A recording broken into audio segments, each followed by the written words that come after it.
তিনি বলছেন, একজন জামাতের দ্বিতীয় নেতা, প্রধান নেতা বলছেন, গণভোটটা নভেম্বরের যুক্তি কি গণভোট হয়ে যেতে হবে, জাতীয় নির্বাচন টাইমে নাও হতে পারে, এবং জাতীয় নির্বাচনের চেয়ে এই গণভোট বেশি ইম্পর্টেন্ট। মানে আমরা গণতান্ত্রিক একটা ব্যবস্থায় বসে এগুলো শুনছি। তো এখন তার মানে কি? আপনার মনে হচ্ছে তারা গণভোটটা করিয়ে এরপর নির্বাচনটা ঝামেলা ফেলে দেয়? তো আমি যদি দুটো একই জায়গায় নিয়ে যাই, নির্বাচন একসাথে হবে। এক, বিএনপিকে এটা বলতে হবে, এটা তার দাবি। বিএনপি না বলবে কোনটাই, সেটা হচ্ছে আগে হলে না এবং নোট অফ ডিসেন্ট ছাড়া যদি গণভোট হয়, সেই গণভোট নিয়ে তার আপত্তি আছে।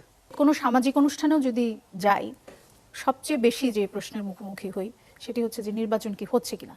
কারণ যেহেতু আমরা টিভিতে কাজ করি, মানুষজনের ধারণা যে আমরা হয়তো জানি যে নির্বাচন হচ্ছে কি হচ্ছে না, এবং মানুষজন এটি নিয়ে, মানুষের মধ্যে এক ধরনের সন্দেহ কাজ করছে বলেই মনে হয়, না হলে তারা জিজ্ঞেস কেন করছে আমাদেরকে।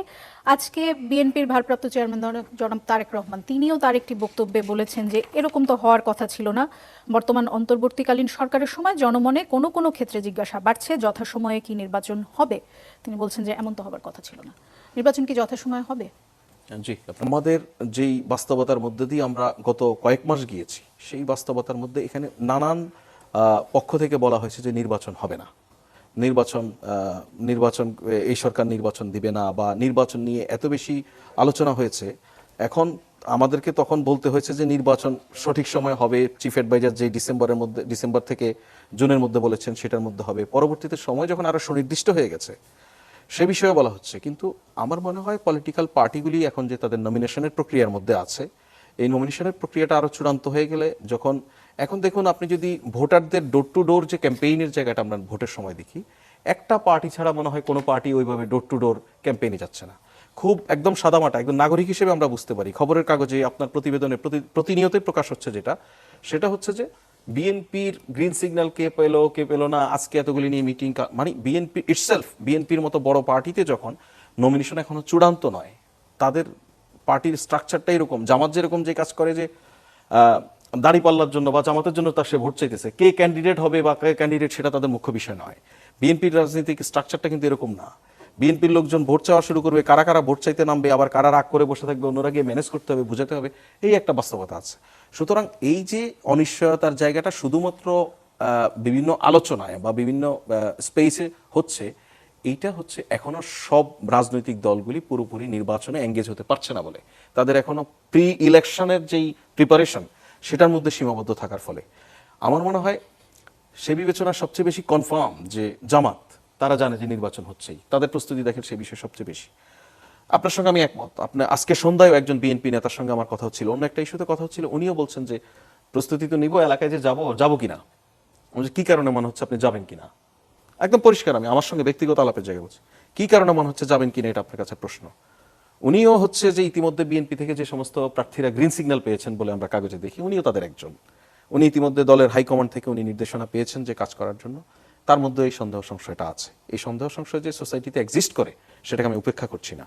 তবে আমাদের দিক থেকে যতটুকু করার, আমাদের দিক থেকে যতটুকু বলার, আমরা আমাদের কোনো কমিটমেন্ট এখন পর্যন্ত ব্রেক করি। সরকারের কোনো ভূমিকা দেখছেন? অনিশ্চয়তা একেবারেই নেই, সরকারের কোনো ভূমিকা তো প্রশ্নই আসে না, একেবারেই নেই। আরেকটা আমি আপনাকে যেটা বাড়তি বলছি সেটা হচ্ছে এই নির্বাচনের কোনো বিকল্প আমাদের কারো হাতেই আসলে নেই। আমি এই প্রসঙ্গ নিয়ে জনাব মাসুদ কামালের কাছেও যাব, তার আগে একটু ছোট করে, আপনি মিটিং এর কথা বলছিলেন যে সরকার প্রচুর মিটিং করছে, নির্বাচনের প্রস্তুতি নিচ্ছে। আমরা জানি যে কাল উপদেষ্টা পরিষদের একটি বৈঠক ডাকা হয়েছে, এবং আমরা এক ধরনের খবর পাচ্ছি যে এরপরে যমুনায় সংবাদ সম্মেলন হবে, এবং কাল জানা যেতে পারে যে গণভোট কবে হবে, এবং আরো কিছু গুরুত্বপূর্ণ বিষয়ে।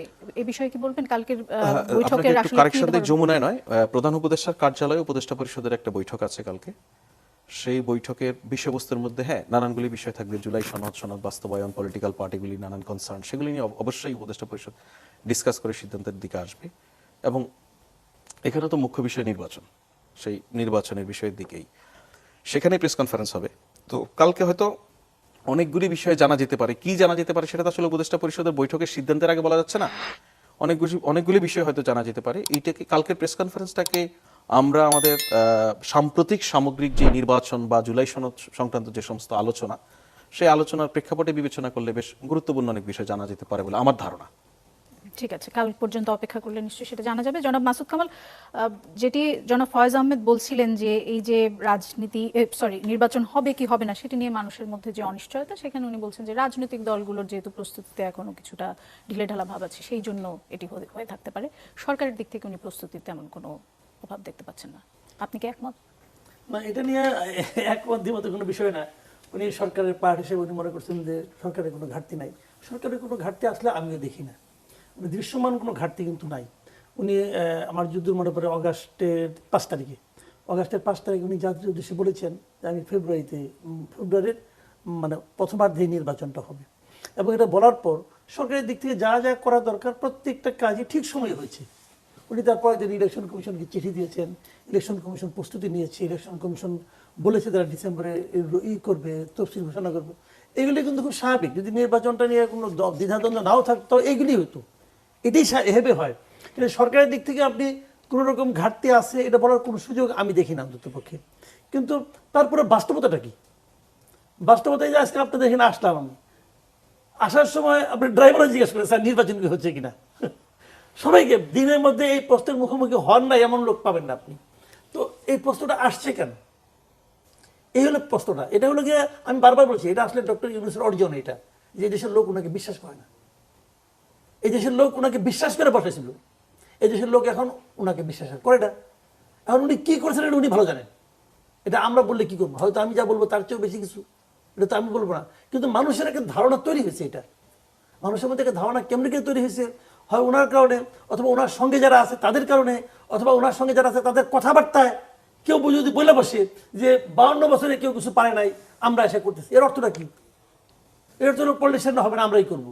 ভাই মানুষ তো নানা ধরনের ব্যাখ্যা করে কিন্তু, এবং সেখানে উনি সরাসরি পলিটিক্যাল পার্টিগুলো ব্লেম দিচ্ছেন একজন উপদেষ্টা। তখন কি হয়? সব পলিটিক্যাল পার্টিগুলোই তো কিছু কিছু লোক আছে, তারাও তো বিভিন্ন জনের সঙ্গে আলাপ করে। সেই আলাপটা কি উপদেষ্টাদের পক্ষে যায়? এই সরকারের পক্ষে যায়? মানুষের মধ্যে কিন্তু ধারণাটা এভাবে তৈরি হয়। কেউ তো যে আর পাঠ্যপুস্তক দিয়ে পড়ায় না, এভাবেই তৈরি হয়। তো সেভাবে তারা কিন্তু তৈরি করছে সবাই মিলে, এবং এই তৈরির ফলটা ওনাকে ভোগ করতে হচ্ছে। এবং ওনার সবচেয়ে যেটা বড় সমস্যা, উনি তো কথা বলেন না। পলিটিক্যাল পার্টির লিডাররাও বলে, পলিটিক্যাল পার্টিগুলিও বলে যে উনি তো কথা বলেন না। আগে যিনি ছিলেন শেখ হাসিনা, দেখতাম যে কোথাও থেকে ঘুরে ঘুরে আসলে পরে সবাইকে নিয়ে বসতো, চা নাস্তা খাইতো, আড্ডা উড্ডা দিত, তেল মাখতো। একটা জিনিস ছিল, আমরা হাসাহাসি করতাম, সেটা একটা ছিল। আমরা উনি কথা যা যা বলতেন এটা শুনে বলতাম যে এই লোক তো স্বৈরাচারী, অথবা এই লোক তো ওই লোকগুলি খারাপ বলতে পারতাম। তো উনি তো এ পর্যন্ত একটা প্রেস কনফারেন্স করলেন না। তখন যে ধরনের প্রেস কনফারেন্স হতো, ওই ধরনের প্রেস কনফারেন্স কি আমরা আর চাই কিনা? উনি কি প্রেস কনফারেন্স করতে পারতেন না? আমাদের দেশের সাংবাদিকদের ডেকে করতে পারতেন না? উনি কি মিডিয়াকে কথা বলতে পারতেন না? পারতেন তো। উনি ওনার পছন্দের লোকদের সঙ্গে প্রেস কনফারেন্স করেন, নির্বাচন নিয়ে হবে কি হবে না সেটি নিয়ে যে মানুষের মধ্যে অনিশ্চয়তা, সেটা ওনার অবস্থানটা উনি ক্লিয়ার করতে পারতেন। যে লোক মানে যার সঙ্গে আপনার কথা হয় না, একটা লোক খুব বেশি কথা বলে, তার সম্বন্ধে ভালো মন্দ আপনি বুঝতে পারেন, মন্দ হলেও বুঝতে পারেন, ভালো হলো। আমি কিছু বলতেছি না, চুপ করে বসে রয়েছি। আপনি আমার মনে কি চলছে আপনি কেমনে বুঝবেন? তখন মানুষ কি করে? যদি মানুষটা আনন্দে থাকে তখন ভাবে দেন এই লোকটা ভালো, আর যদি মানুষটা দুঃখে থাকে তখন সে মনে করে এই লোকটাই দুঃখের কারণ। হিসাব করতে পারে সিম্পল। মানুষের মন তো আপনি নিয়ন্ত্রণ করতে পারবেন না। তো আমাদের দেশের মানুষটা আনন্দে নাই, আনন্দে আছে, আনন্দে তো নাই। তখন তারা মনে করে এই লোকটাই দুঃখের কারণ, সে কথা বলে না কেন, সে আমাকে চিনে না, আমাকে বুঝে না, আমার সামনে আসে না। ভাই এগুলি খুব খুব ছোট ছোট ঘটনা। কিন্তু উনি প্রেস কনফারেন্স কেন করেন আমি এখনো বুঝি না। একবার করতে পারতেন, বলে কি হইতো? উনি তো স্মার্টেস্ট পার্সন আমাদের দেশের, সারা দুনিয়া ঘুরে বেড়াইতেছেন, তো উনি ভয় পান কেন? এই তো আরেক নরেন্দ্র মোদী গেছে, সে প্রেস কনফারেন্স করে না, তো এটা তো ঠিক না। ডক্টর জাহেদ, আমি আপনার কাছে আসবো জনাব মাসুদ কামাল। তার আগে ডক্টর জাহেদ, এই প্রসঙ্গে যদি ছোট করে আপনি কিছু বলতে চান। আপনি দুজনের বক্তব্যই শুনেছেন, এবং মাসুদ কামাল বলেছেন যে এই যে মানুষ নির্বাচন নিয়ে যে অনিশ্চয়তা মানুষের মনে, সেটির অনেকখানি ক্রেডিট তিনি প্রধান উপদেষ্টাকে দিতে চান। আমি আসছি, এটা আমার কাছে যৌক্তিক মনে হয়। তার আগে প্রেস কনফারেন্সে একটা কথা বলি। মানে শেখ হাসিনার প্রেস কনফারেন্স, আমি ডক্টর ইউনূসের সরকারের কাছে বা তার কাছে আমার একটা এক্সপেকটেশন ছিল প্রথম দিন থেকে, বলি যে সরকার কতগুলো বেঞ্চমার্ক তৈরি করবে যেগুলো দিয়ে আমরা ভবিষ্যতে শোরগোল করব। কিছু কিছু জায়গায় খুব বেসিক কিছু কাজ করবেন। ধরুন চাঁদাবাজি অনেক কমে গেছে, আমরা বিএনপি চাঁদাবাজি করে বসে থাকে বললে আসলে হবে না, কমিয়ে দেখাতেন। ঘুষ কমিয়ে গেছে একটা উল্লেখযোগ্য পার্সেন্টেজ। আমরা কিন্তু পরের পলিটিক্যাল সরকারের সরকার যখন ঘুষ হবে আমরা কিন্তু বলবো। যেমন একটা সাফল্যের কথা আমার এই মুহূর্তে মনে আসছে, হজ ব্যবস্থাপনা। দীর্ঘদিন পর আমরা খুব ভালো হজ ব্যবস্থাপনা দেখেছি, এটা একটা বেঞ্চমার্ক হয়ে গেল। ভবিষ্যতে কেউ চলে আমরা বলবো কিন্তু এটা করা যায়, তুমি পারো নাই। ঠিক একইভাবে একটা প্রেস কনফারেন্স যেখানে ওনাকে খুবই টাফ প্রশ্ন করে, উনি মেহেদীকে ফেস করেছেন না, ওয়ান অফ দ্য টাফেস্ট ইন্টারভিউয়ার্স, তাই না? তো যদি সেটা হয়ে থাকে, উনি যদি সেটা করে থাকেন, আমাদের এখানে ওনাকে এই সুযোগ দেয়া, মাসুদ কামাল ভাই থাকলেন, উনি এই প্রশ্ন করলেন, এটা তো আপনার অর্জন, আপনাকে মানুষ বিশ্বাস করতে পারছে না, কেন বিশ্বাস করতে পারছে না আপনি বলেন। আমি বিশ্বাস করি ডক্টর ইউনূস এরকম প্রশ্ন ফেস করার মতো ক্যাপাবিলিটি ওনার আছে। সো উনি এরকম একটা ইন্টারভিউ মানে প্রেস কনফারেন্স করে যদি এরকম প্রচুর প্রশ্ন ফেস করতেন, যে রকম প্রশ্ন হওয়ার কথা সেরকম উন্মুক্ত করে দিতেন, আমরা এটা একটা বেঞ্চমার্ক পেয়ে যেতাম। আমরা ভবিষ্যতের সরকার, আমি বারবার বলছি ওনার কাজ ছিল এটা আসলে অতগুলো স্ট্যান্ডার্ড বারটাকে হাই করে দেয়া। অনেক ক্ষেত্রে হয়েছে, অনেক ক্ষেত্রে হয়েছে, সেরকম এটাও হতে পারতো। সেই কারণে আমার মনে হয় এটা উচিত ছিল। একটু আমি জনাব ফয়েজ আহমেদ, আপনি যদি এক বাক্যে আমাকে একটু উত্তর দেন, কেন প্রধান উপদেষ্টা প্রেস কনফারেন্স করেন না? প্রথম কথা হচ্ছে প্রেস কনফারেন্স উনি করবেন কি করবেন না এটা ওনার একান্ত ব্যক্তিগত চয়েসের ব্যাপার, এটা একটা বিষয়। উনি আর অপরদিকে হচ্ছে ওনার কাছে, ওনার দপ্তরে, ওনার সরকারের যতগুলি প্রশ্ন সাংবাদিকদের আছে, কোনো প্রশ্নের উত্তর পাচ্ছেন না কেউ, এরকম কোনো ঘটনা নেই। ওনার সব প্রশ্নের যে কোনো প্রশ্ন ওনার কাছে আপনি করতে পারেন, সেটা মাধ্যমে গেলে প্রশ্নের উত্তর পাওয়া যাচ্ছে। দুই, আরেকটা হচ্ছে আপনি যে ইন্টারিম প্রশ্নের উত্তর প্রেস সচিবের কাছ থেকে পাওয়া আর ওনার কাছ থেকে পাওয়া কি এক? একটু যোগ করি, তাহলে তো মেহেদীকে বলে দিলেই হতো আমার প্রেস টিম আছে, আমাদেরকে ইন্টারভিউ করলেই হয়। আচ্ছা, ইন্টারভিউ ওর ডিফারেন্ট জিনিস। আচ্ছা, আপনি প্রেস কনফারেন্স, আরেকটা হচ্ছে যে আপনি ইন্টারিম গভর্নমেন্ট, তত্ত্বাবধায়ক সরকার বা যে নামে ছিল, তার প্রধানেরা কয়টা প্রেস কনফারেন্স করেছে দেশে অতীতে বাংলাদেশে?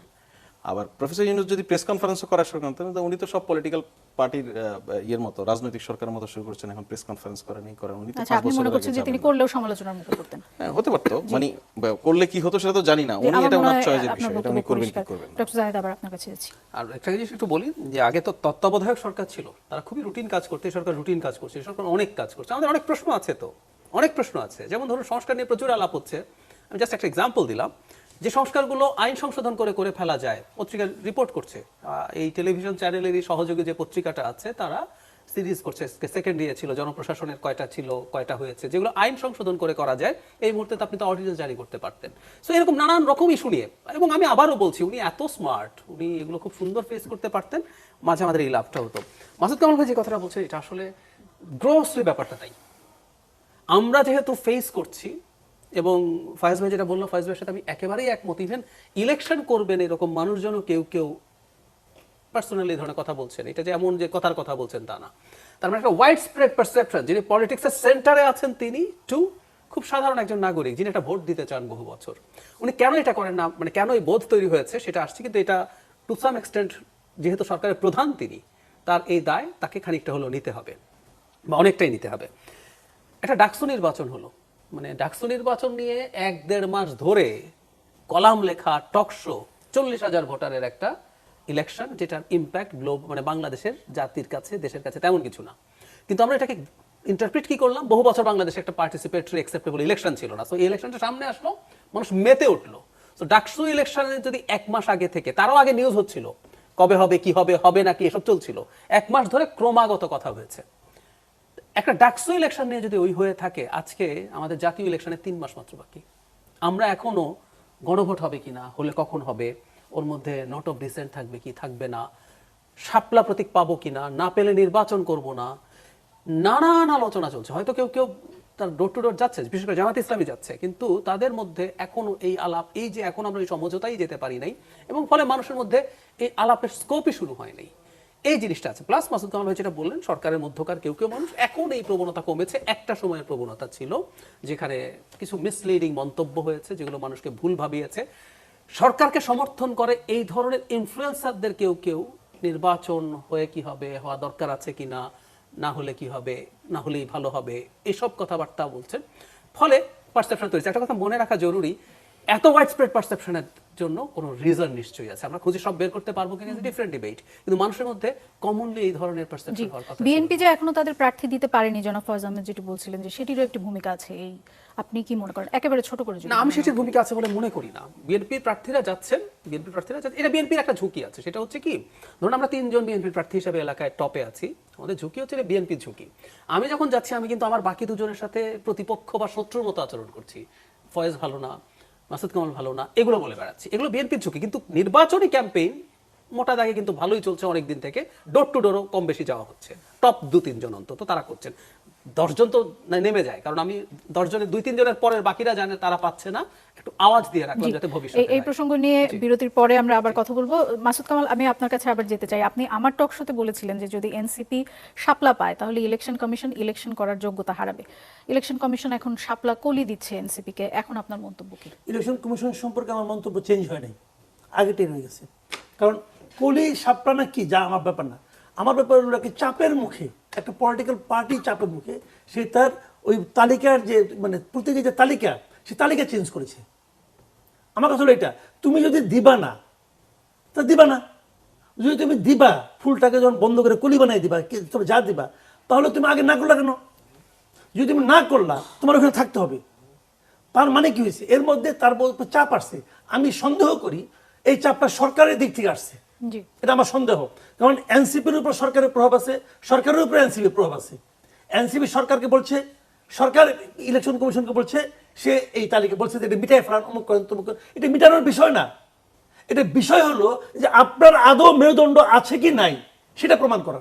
কিন্তু জনাব মাসুদ কামাল, এনসিপি তো বলছে যে তাদেরকে কোনো ব্যাখ্যা দেওয়া হয়নি যে কেন তাদেরকে ব্যাখ্যা দেওয়া হয়েছে কিনা হয়েছে এটাও নিয়ে আমার কোনো মাথা আর ব্যথা নেই। এছাড়া এই যে তালিকার বাইরে অন্য অন্য বিষয়ে যে মার্কা দেওয়ার যে ট্র্যাডিশন, এটা কিন্তু এবার প্রথম হচ্ছে না, এর ভাইরে, আগেও আমি কিন্তু একটা কথা অনেক বলি, দলের জন্য হয়েছে। ব্যাখ্যা দেওয়া হয়েছে কিনা হয়েছে এটা এনসিপির ব্যাপার আর তাদের ব্যাপার। আমার ব্যাপারটা কি, আমি দেখতে চাই আমার রেফারি যিনি আছেন উনি ফাউলের বাঁশি বাজাইছেন, ওইটাকে উনি চেঞ্জ করবেন না। ভুল হতে পারে কিন্তু উনি চেঞ্জ করবেন না, তাহলে আমি বুঝবো এই রেফারি খেলা চালাতে পারবে। উনি চেঞ্জ করেছেন, ওনারা বারবার এক এক সময় এক এক ব্যাখ্যা জি, দিয়েছেন, জি। শেষে কোনো ব্যাখ্যা ছাড়াই চেঞ্জ করছেন। এতে বোঝা যাচ্ছে যে ওনারা চাপে নতজানু হন এবং সেটা যেখান থেকে আসুন, কিন্তু ওইটাকে একটা সাংবিধানিক প্রতিষ্ঠান বানানো হয়েছে এই কারণে যে তারা কোনো চাপকে গ্রাহ্য করবেন না। জি, এই চাপে নতজানু হয়ে ওনারা কি এই যে এনসিপির ফর্মুলা অনুযায়ী যে ঐকমত্য কমিশনের জুলাই সনদ বাস্তবায়নের সুপারিশগুলো দিয়েছেন, এরকম অভিযোগ উঠছে। সেই প্রসঙ্গ নিয়ে আমরা বিরতির পর কথা বলবো। দর্শক, একটা বিরতিতে যাচ্ছি, ফিরছি কিছুক্ষণ পর, সাথেই থাকুন।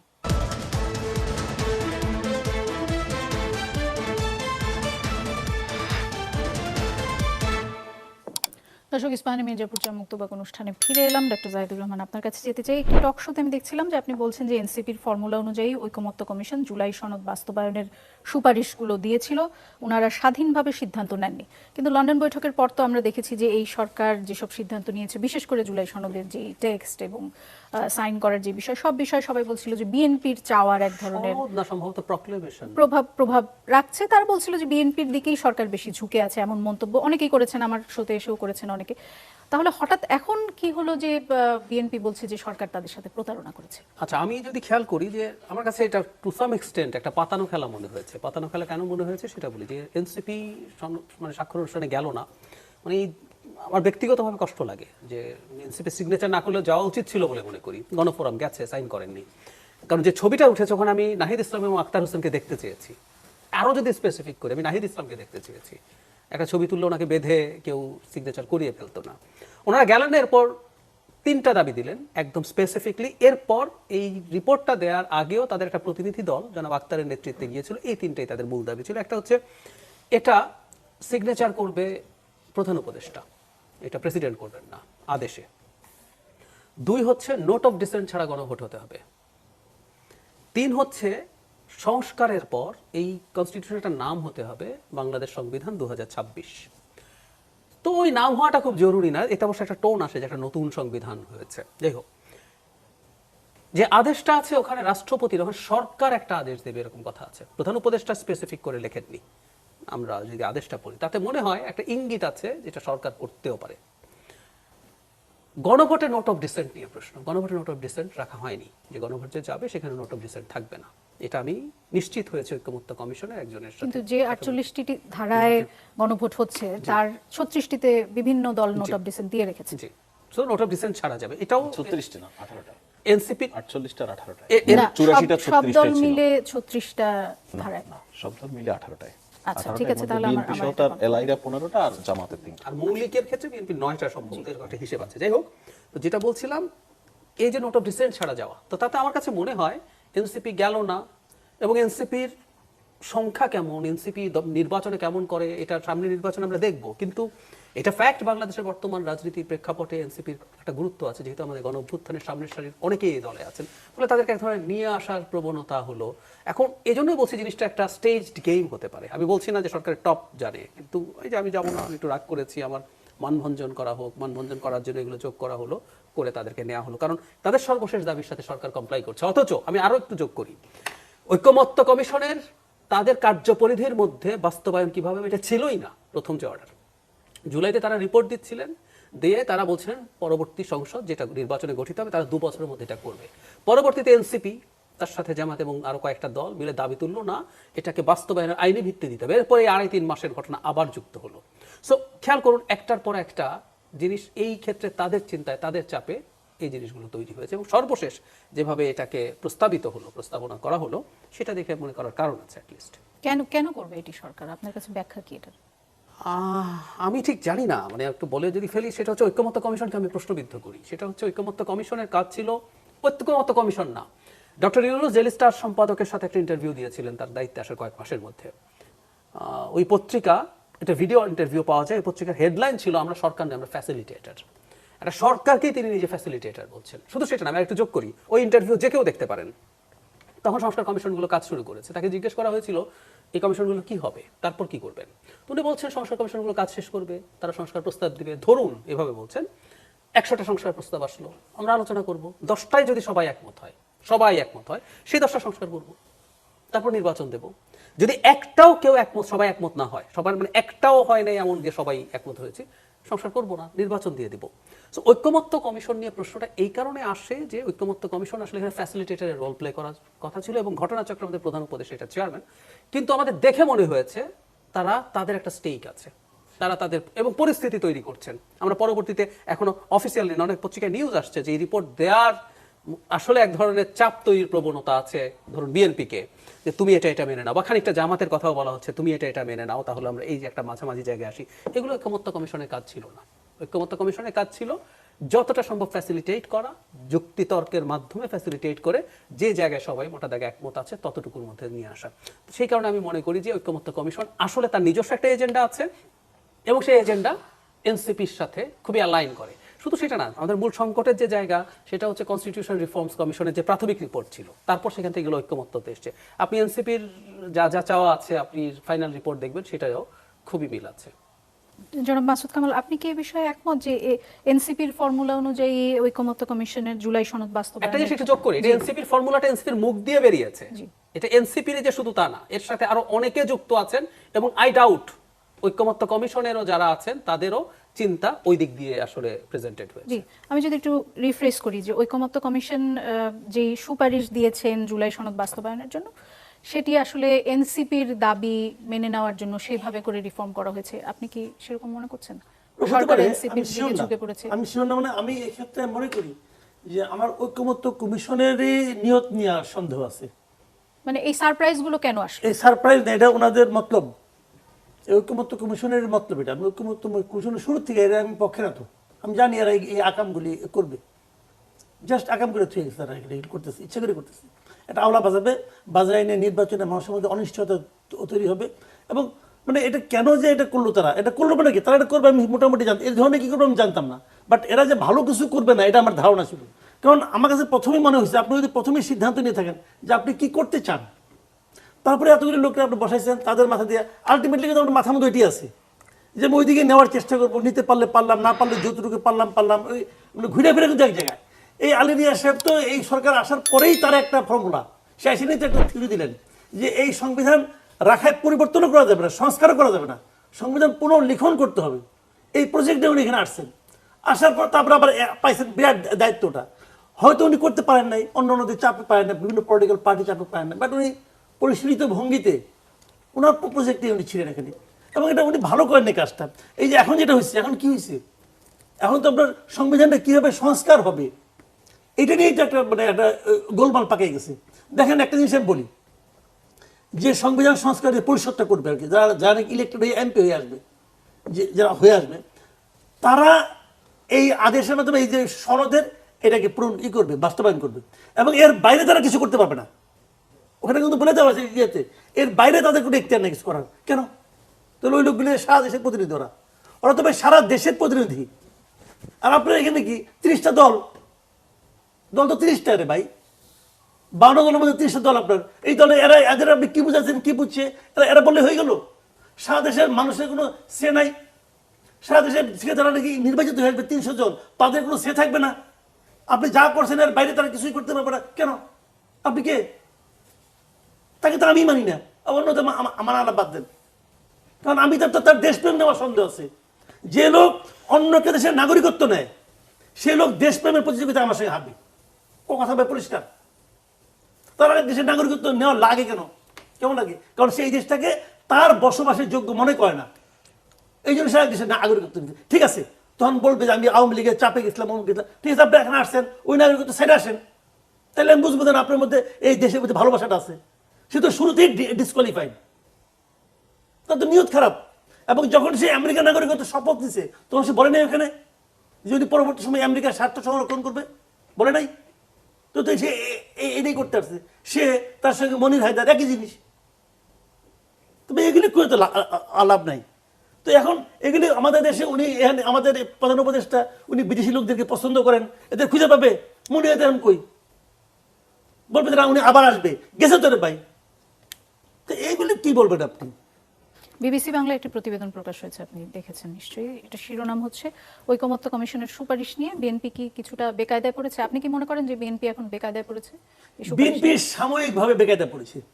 বিএনপি যদি তাদের অবস্থানটাকে জনগণের কাছে ক্লিয়ার করতে না পারে তাহলে তাদের বিরুদ্ধে যে ওই অভিযোগটা উঠেছে না যে তারা বিএনপি সংস্কার চায় না, এটা কিন্তু এস্টাবলিশড হয়েছে। এটা কিন্তু বলছে, দেখেন যারা বলছে যে বিএনপি সংস্কার চায় না তারা কি জানে না বিএনপির আপত্তিটা কি কারণে? তারা তো জানে, তারা কি ওই কথাটা বলে না তো। বিএনপির সঙ্গে তো প্রতারণা করা হয়েছে, এই আলী রিয়াজ মনির হায়দার প্রতারণা করছে বিএনপির সঙ্গে। বিএনপি এইভাবে যেটা আসা উচিত ছিল না। আপনার নোট অফ ডিসেন্ট থাকবে না কেন? কিন্তু বিএনপি সব নোট অফ ডিসেন্ট কি যৌক্তিক ছিল জনাব মাসুদ কামাল? যৌক্তিক তো আমার ব্যাপার না, তো এটা তো আমি দেখবো না, আপনি দেখবেন না। যৌক্তিক এটা বই গণভোটে পাবলিক দেখবে। কিন্তু সে তো এটা বলেছে। যেমন আপনি এখানে তিনজন আলাপ করতেছি, ধরা যাক এখন ধরেন আমি খুবই অযৌক্তিক কিছু কথা বললাম, যখন এটা অনিয়ার করবেন আমারটা বাদ দিয়ে দিবেন, তত বাদ দিবেন না। এমনকি বেশিরভাগ সমর্থনও করতে পারে আপনি। আমার তো আপনি বাদ দিয়ে দেন, তাহলে তো এই আপনার প্রোগ্রামটা পূর্ণাঙ্গ রূপ পারে না, এটা খণ্ডিত হয়ে গেল, বিকলাঙ্গ হয়ে গেল। এটা আপনি করতে পারেন না। লোকে আমারটা দেখে আমার অযৌক্তিক কথা সেটা আমার গালাগালি করবে, ওইটাই আমার প্রাপ্য। তা আপনি আমার প্রাপ্য থেকে আমাকে বঞ্চিত কেন করবেন? এত সুন্দর গালি আমার তো শুনতে ইচ্ছে হতে পারে। তো এরকম বিএনপির যদি অযৌক্তিক হয় হবে অযৌক্তিক, না, এখানে পাবলিক বিএনপির গালাগালি করবে, কিন্তু আপনি রাখবেন না কেন? রাখবেন না কেন? এখানে আরেকটা খুব ইন্টারেস্টিং জিনিস আমি একটু যোগ করি, খুবই ইন্টারেস্টিং। বিএনপির নোট অফ ডিসেন্ট বাদ দিতে চাইছেন। আচ্ছা, আমাদের এইভাবে যদি চিন্তা করি, বিএনপির নোট অফ ডিসেন্ট গুলো কি একটা আইডিয়াল সিচুয়েশনে গণভোটে যেত? এই প্রশ্নটা আমরা করি না। একটা আইডিয়াল কনস্টিটিউশন কিভাবে তৈরি হয়? একটা গণপরিষদ তৈরি হয়।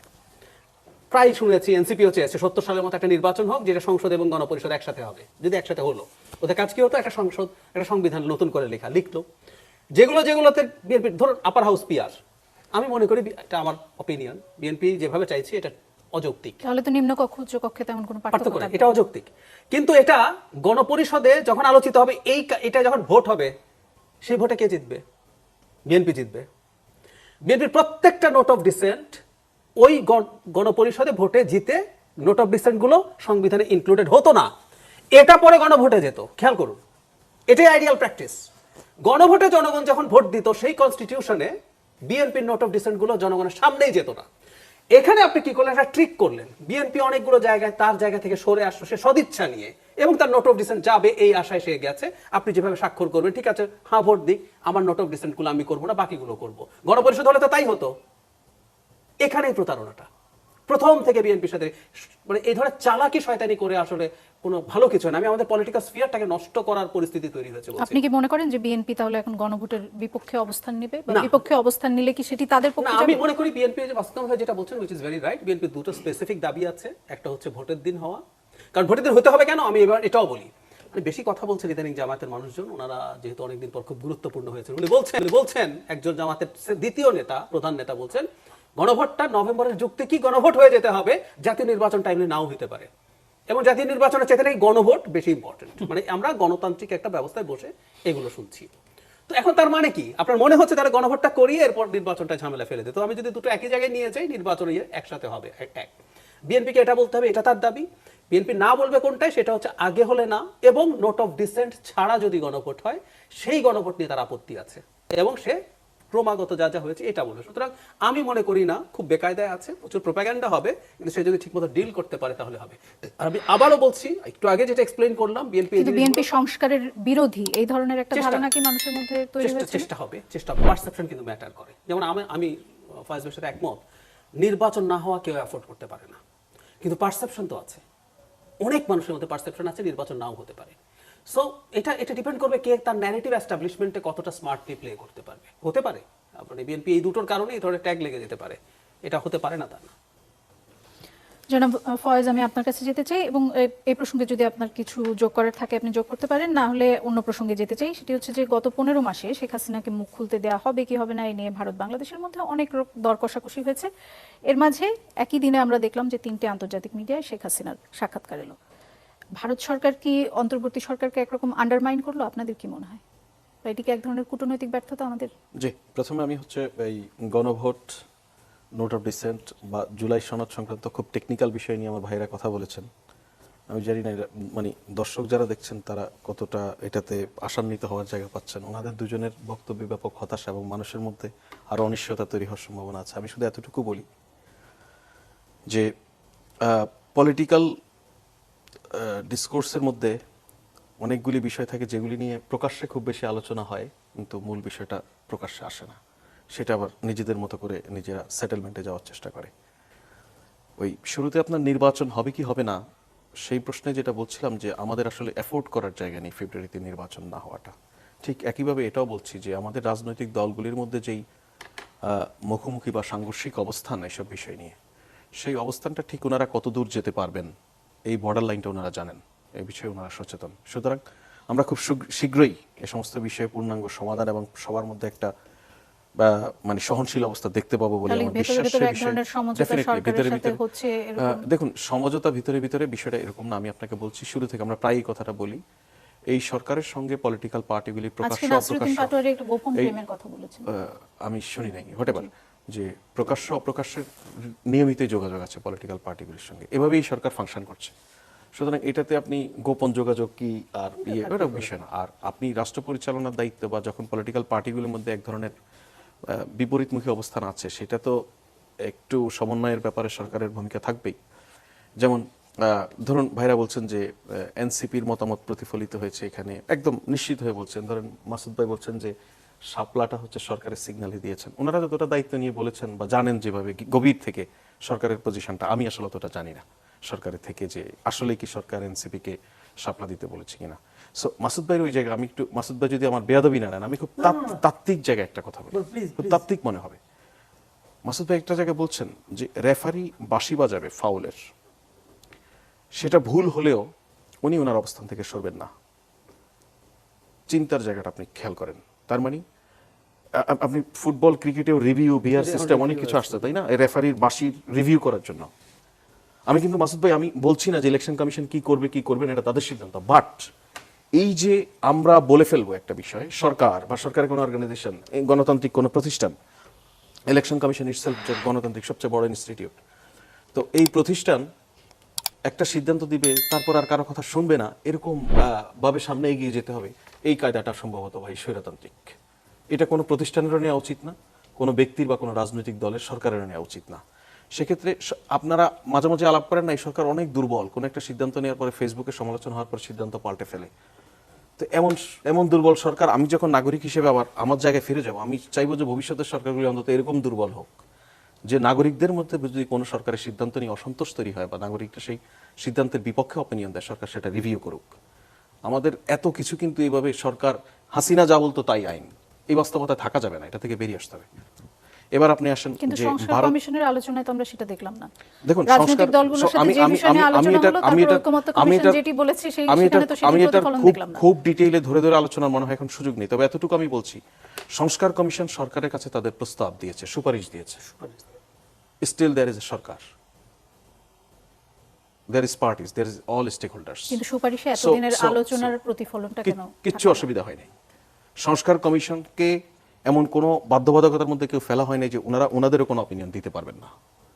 হ্যাঁ, ইভেন আপনি যেমন ভাই যেটা বলছিলেন যে বাস্তবায়নের পদ্ধতি নিয়ে কোনো আলোচনা নেই, শেষ হয়েছে, অথচ বাস্তবায়নের পদ্ধতি কিন্তু ওনাদের আলোচনাতে ছিল, কয়েকটা প্রস্তাব নিয়ে ওনারা একদম শুরুতে ছিল, এবং যেটা সিদ্ধান্ত ছিল যে অন্যান্য সকল বিষয়ে আলোচনার পরেই বিষয়টা নিয়ে আলোচনা হয়েছে।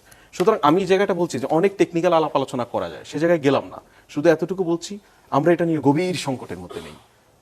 গভীর সংকট বরঞ্চ রাজনৈতিক অন্য ডিমান্ডের জায়গা আছে। অগভীর সংকটে কি আছেন? হ্যাঁ, অগভীর সংকটে তো শুনেন, পুরো জাতি এক ধরনের গভীর সংকটের মধ্যে ছিল। সেই সংকট আমরা ধীরে ধীরে কাটিয়ে উঠছি, সেটা তো সত্য। সুতরাং আমি কোনো সংকটকে স্বীকার করা বা অস্বীকার করার কোনো জায়গা না। আমি খুব প্র্যাকটিক্যালি কথাটা বলছি যে এটা নিয়ে আমরা পয়েন্ট অফ নো রিটার্নে কেউ নেই। পলিটিক্যাল পার্টি যেমন ধরুন জামাত ইসলামী দাবি করছে না যে এটা না হলে আমরা ভোটে যাবো না, ওটা না। যদি এরকমই একান্ত হয় যে আপনারা এটা হলে ভোটে যাবেন না, বিএনপি বলছে যে এটা করার এখতিয়ার সরকারের না, তাহলে আপনারা ডিসাইড করেন যে আপনারা কি করবেন।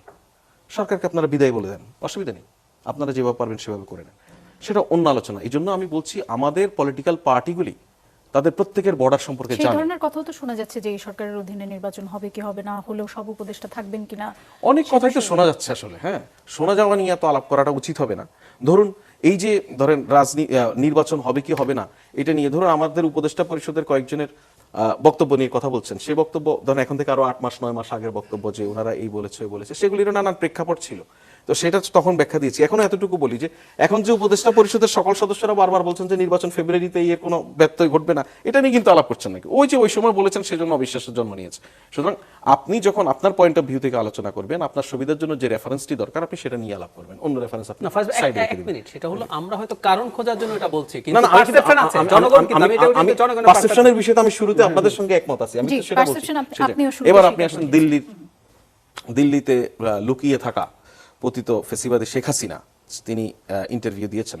প্রথম কথা হচ্ছে একজন রিপোর্টার হিসেবে আই এম স্টিল কনফিউজড যে উনি ঠিক ইন্টারভিউ দিয়েছেন কিনা। কিন্তু ওনার নামে প্রকাশিত ওনার হয়েছে। নামে প্রকাশিত হয়েছে।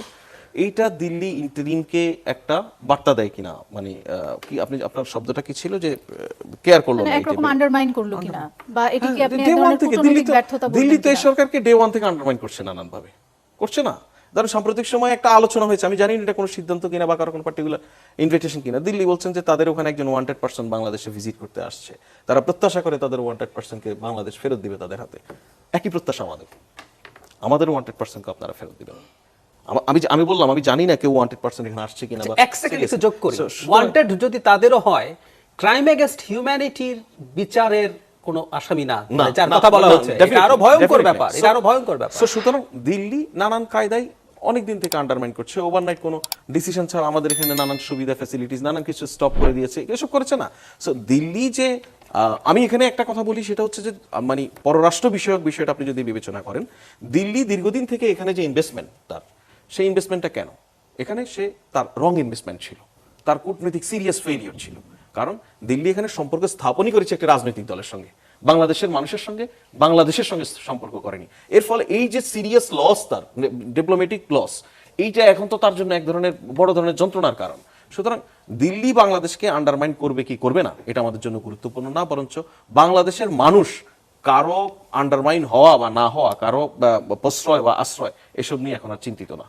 বাংলাদেশের মানুষ তার নিজ দেশের সিদ্ধান্ত নিজেরাই নিবে, এরকম একটা নীতিতে বিশ্বাসী। জি। সুতরাং এটা নিয়ে আমাদের উদ্বেগের কিছু নেই। অন্য একটা প্রসঙ্গে যাই, এটি নিয়েও সম্প্রতি অনেক আলোচনা হয়েছে, সেজন্যই আপনার কাছে জানতে চাচ্ছি যে বিএনপি নেতা জনাব এহসানুল হক মিলনকে বিদেশ যেতে বাধা দেওয়া হয়েছে। আপনার কি জানা আছে কিনা যে কেন বাধা দেওয়া হয়েছে? উনি বলেছেন যে উনি ষড়যন্ত্র চক্রান্ত শিকার। ছোট করে বলতে জনাব চাই। এহসানুল হক মিলন দীর্ঘদিন থেকে ষড়যন্ত্রের শিকার, উনি ওনার রাজনৈতিক প্রতিপক্ষের ষড়যন্ত্রের শিকার ছিলেন দীর্ঘদিন থেকে। এখন পার্টিকুলারলি আমি জানি না কোনো আদালতের ওনার পুরনো কোনো কেসে বা কোনো বিষয়ে, দেখুন আপনি যদি দেখেন নিউ এজ সম্পাদক নুরুল কবিরেরও দেশ থেকে নিষেধাজ্ঞা দেওয়ার কোনো, তাকে বিদেশ যাওয়ার সময় আটকে হয়রানি করার ঘটনা ঘটেছে। এর ফলে আমাদের এখানে সিস্টেমে অনেকগুলি জিনিস এসে জড়ো হয়েছিল, এগুলি পরবর্তীতে সরকার ম্যানুয়ালি ধরে ধরে ক্লিয়ার করেছে। এখন জনাব এহসানুল হক মিলনের বিষয়ে পার্টিকুলারলি কি, এটা যেমন উনি জানেন না, উনি বা আমরা এটা কোনো এখনো খোঁজ খবর নেই খতিয়ে দেখিনি কি বিষয়ে, এটা কনসার্ন ডিপার্টমেন্ট রয়েছে হোম মিনিস্ট্রি, ওখানে নিশ্চয়ই যোগাযোগ করলে উনি জানতে পারবেন। তবে অনেক সময় দেশ থেকে নিষেধাজ্ঞা দেওয়ার একটা স্বাভাবিক প্রক্রিয়া থাকে। আমরা অনেক সময় খুব হাসাহাসি করি না যে এই লোক তো আগেই পালিয়ে গেছে, তার বিষয়ে দেশ থেকে নিষেধাজ্ঞা কেন দেওয়া হলো। কিছু আছে হচ্ছে আপনার কোর্টের অর্ডার বা জি, আইনি আপনি নিশ্চিত নন যে সিস্টেমের কি কারণে, কারণে। কি কারণে এটা আমার জানা নেই। আরেকটি প্রসঙ্গে যেতে চাই এবং সময় থাকলে আমি তিনজনের কাছে ছোট ছোট করে উত্তর নিতে চাই। বাংলাদেশে প্রায় 9,000 তরুণ তরুণীকে আত্মরক্ষার নানা কৌশল এবং আগ্নেয়াস্ত্র বিষয়ে মৌলিক প্রশিক্ষণ দেওয়ার একটা কর্মসূচি হাতে নিয়েছে অন্তর্বর্তী সরকার। যুব ক্রীড়া উপদেষ্টা বলেছেন যে ভবিষ্যতে এই প্রশিক্ষণপ্রাপ্ত নাগরিকরা দেশের রিজার্ভ ফোর্স হিসেবে অন্তর্ভুক্ত হবেন এবং দেশের ক্রান্তিকালে প্রয়োজনে শত্রুর বিরুদ্ধে যুদ্ধে অংশগ্রহণ করতে পারবেন। নভেম্বর মাস থেকে প্রশিক্ষণ শুরু হতে যাচ্ছে, এখন অনলাইনে রেজিস্ট্রেশন চলছে।